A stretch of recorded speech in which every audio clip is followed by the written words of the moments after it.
everybody. It's a great pleasure to be here. A strange thing happened on the way to a better world, in pursuit of an admirable quest, that is, a world free of sex discrimination, where you're judged on your own qualities and not your sex. Truth and falsity went topsy-turvy. The truth, the science of sex differences, became dangerous, unmentionable.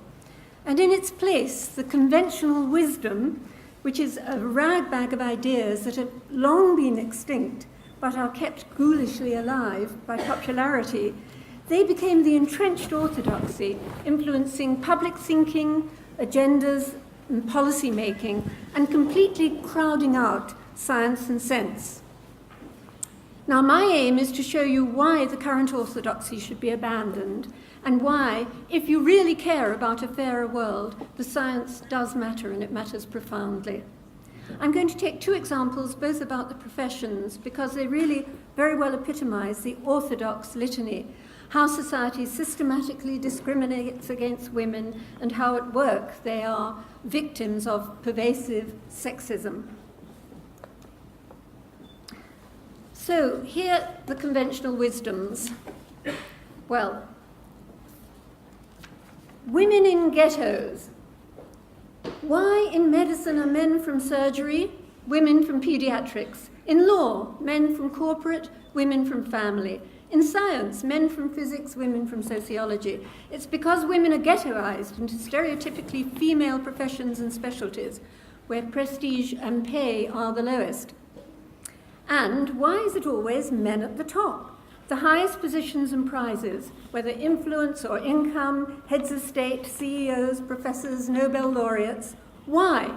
Because for women, there's a glass ceiling. For men, there's a glass elevator. Well, but you might be thinking, isn't that conventional wisdom true? Isn't the evidence compelling? No. Nonsense. Thank you. It's wholly misconceived. It's both ignorant of modern science and it's fighting battles that have already been won. But before I explain to you about that, I've got two caveats. One is about averages. We'll be comparing averages, not differences between individuals. Try not to think in individuals, but about differences between groups. Specifically, how characteristics are distributed differently in the two groups, males and females. And second, let me stress that I'm emphatically not denying that discrimination exists. I'm not denying that. Rather, it can't be the whole story, and it certainly isn't the story in the way that it's generally told. So let's get straight to some science of sex differences, and I'll start with tastes, that is, with interests. There's an experiment in which sex-stereotyped toys, trucks and dolls, were given to mixed-sex groups. Now, I'm sure that all of you will guess correctly which sex preferred which, but these males and females were vervet monkeys. Now consider newborn babies. Even at 1 day old, girls prefer a human face and boys prefer a mechanical mobile. Now, neither those monkeys nor babies had been brainwashed, socialized, stereotyped, ghettoized, or any of these other things, and they hadn't even encountered toys or mobiles previously. Rather, what these results of these little experiments capture is an evolved sex difference in interests. Women are far more interested in people, and men are far more interested in things. This difference is one of the largest of all psychological differences between the sexes, and also it's by far the largest when measured in career interests. And that difference in career interests, by the way, hasn't changed over the past century since records were first kept. Even though there have been massive social changes, that still stands out as the largest difference in career interests. What's more, it's been found that a person's interests are the most powerful predictor of what their entire career will be like, even more so, surprisingly, than talent. So, Look at females in the UK professions. From over 80% in the people-oriented down to 6% in things-oriented. Well, ghettoization, really? Or might it not be choice? By the way, even those 6% female engineers are overwhelmingly in bioengineering, that is, working with people or other living things. And even women in the top 1% of mathematical ability, 1%, that's very, very high, choose instead, unlike their male counterparts, they often choose careers working with people, again, people and living things, biosciences, doctors, and so on. And yet, the conventional wisdom stubbornly refuses to acknowledge that women's own interests might be a cause of how they choose their career, what careers they're in. And now to temperaments and men at the top. Men are vastly more competitive than women. I'll tell you why very quickly. Quick evolutionary sketch. Give a man 50 wives and he'd have children galore, but a woman with 50 husbands, no advantage whatsoever. So, natural selection favoured men who competed strenuously for mates. And all men now are descendants of those victorious competitors. From this, much follows. Men are far more ambitious, status-seeking, hierarchical, single-minded, opportunistic, persevering, risk-taking. Their entire life strategy is a far higher risk, higher stakes game, and far more dedicated to winning. They notoriously find any area to be first, most, biggest, best. I got from the Guinness Book of Records, beer mat flipping, haggish hurling, or extreme ironing. There are worse ones than that, I can tell you. And they even appropriate all the summits. This was recently held in Paris, the Global Summit of Women.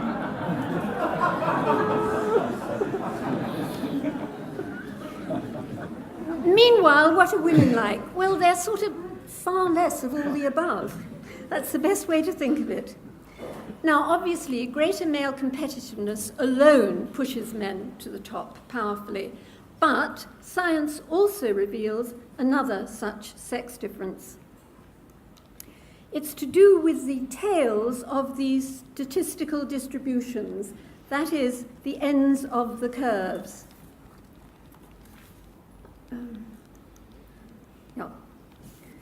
For all sex differences in all species, this is not just humans, all sex differences in all species, there's a difference in the shape of the tails.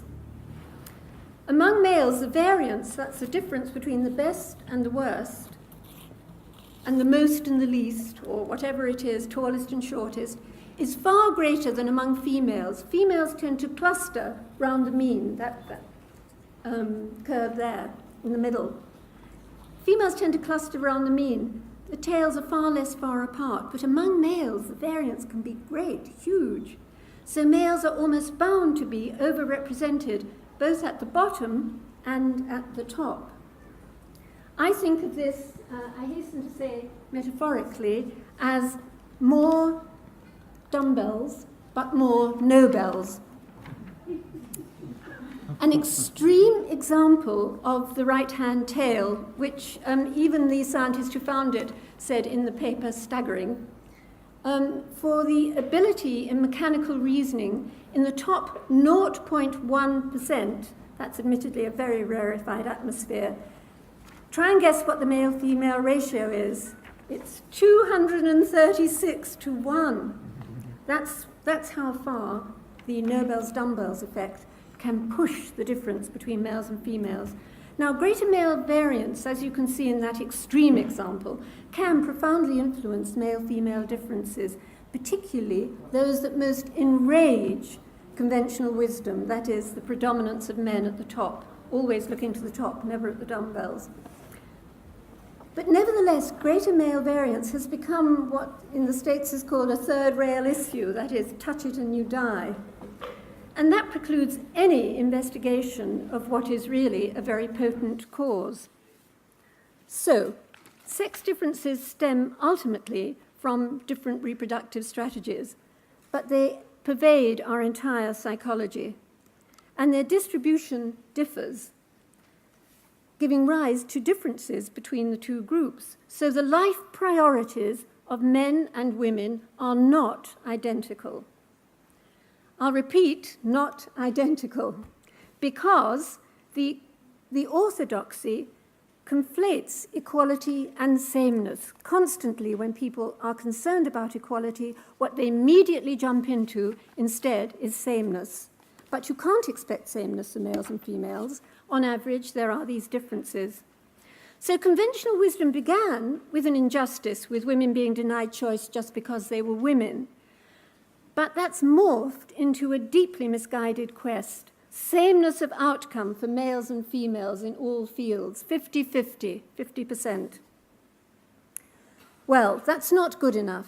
Conventional wisdom is a science-free zone with factoids where facts should be and a dreadful jargon generator where theories should reign. It's outrageous that it should be taken seriously at all, that it occupies a position where science and evidence should prevail, and that it dominates policy, even though its precepts have long been rendered utterly extinct, first by a scientific understanding of sex differences, and second, through political progress against sex discrimination. Now, science doesn't dictate goals. I'm not saying it's only science, but it can help us to achieve our goals. And as Marx didn't ever quite say, if we want to change the world, we first need to understand it. And how can we forge a fairer world if we allow beliefs that are long extinct to stand in the way of what is really indispensable, the Darwinian science of sex differences? Thank you. Science stands by itself. It doesn't care what people think about it. The universe didn't care about the Inquisition. It continued circling around. And genetics is like that. I mean, genetics is a scientific way to make sex boring. Okay, that's what I do professionally. And we discover things that may be uncomfortable. But if they're uncomfortable, too bad. I think the morals have to be put on one side. So I think that's the issue. People are unwilling to accept the truths of science on ideological grounds. And it doesn't really matter what the ideology is, it's the unwillingness to accept the truth I don't like. Mm-hmm. Helena, did you want to add to that? Yes, there is a problem about the ideology and its winning because, for example, policy making is entirely made on the grounds that males and females are the same. And roughly speaking, if females aren't the same as males, then it's because they're being held back in some way.